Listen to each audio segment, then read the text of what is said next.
Now, how are fingerprints created? Our skin is not smooth. It's covered in this minute pattern of ridges, and these are called friction ridges. And these are not accidental. These are very important to us.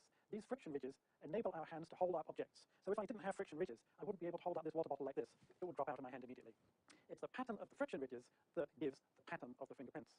But what is a fingerprint actually made of? The material that is deposited is the excretion from the glands which are just below your skin. And these glands excrete a cocktail of natural chemicals: salts, fats, amino acids, proteins, and water.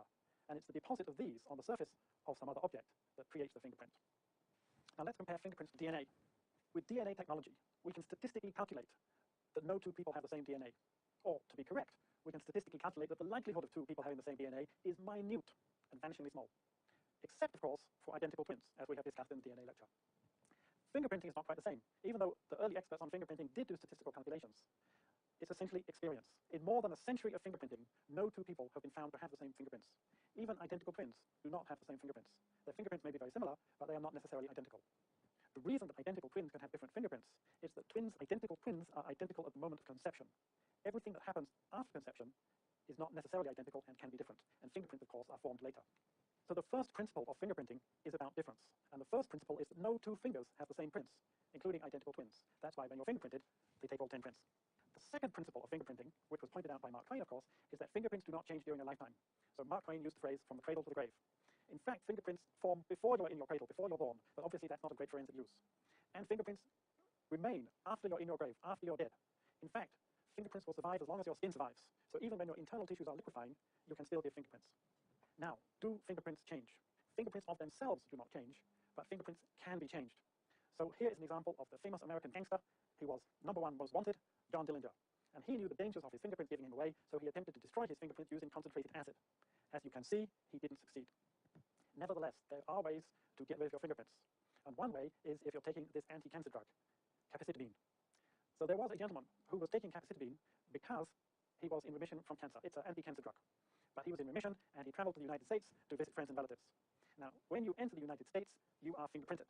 But one of the side effects of this drug is so-called hand and foot syndrome, which includes swelling of the tissues of the hand and foot. And his fingers had swelled so that his fingerprints had become indistinct. And the officers at the passport control could not obtain his fingerprints. So this unfortunate gentleman was held for 4 hours until the immigration guys were convinced of his situation. So if you are taking this drug and you plan to travel to the United States, do make sure that you have a letter from your physician with you. I happen to know someone who has no fingerprint on one of her fingers. And this is one of my nieces. And when she was very small, she decided to investigate a rice cooker, which was on. And she investigated it by putting her finger in the rice cooker. So the end of that finger was severely burned. And what amazes me is how someone so small can make so much noise. Well, of course, we took her to the doctor and her finger was treated and it's all fine now. But even to this day, she has no fingerprint on that finger. So yes, it is possible to remove your fingerprints, but this is a particularly painful way to do it. And in fact, showing up at immigration with no fingerprints at all is more suspicious than showing up with fingerprints. Now, fingerprints are being increasingly used in security and other areas to identify people, and therefore it's obvious that criminals are going to try to find ways to get around fingerprinting. And one way that is being used is skin grafting. And this is just like a skin transplant. A doctor removes the skin from the end of the finger and grafts on skin from another part of the body, such as the feet. So this is not eliminating the fingerprint, but is changing the fingerprint. The old fingerprint disappears, and the new fingerprint will be from the friction ridges from whatever part of the body was used, such as the soles of the feet. So here's an example from a few years ago, 2005, when a man with a criminal record called Mark George entered the United States from Mexico. Now, Mr. George, because of his criminal record, did not want to be recognized at the border.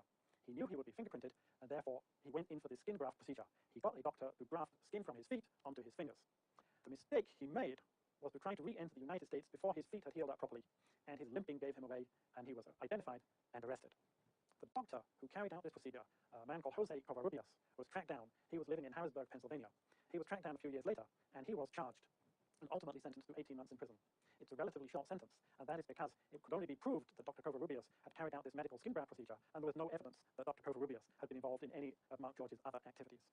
But this is going to be an increasing problem. As the authorities rely on fingerprints to identify people, criminals will look for ways to get around that technology. The third principle is that the patterns can be classified, and this of course goes back to the work of Galton that we mentioned.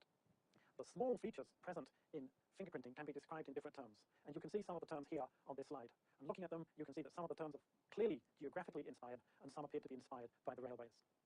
In addition to these small features, the bigger pattern of the fingerprint can also be classified, and here you can see some of the classifications that fingerprint examiners use.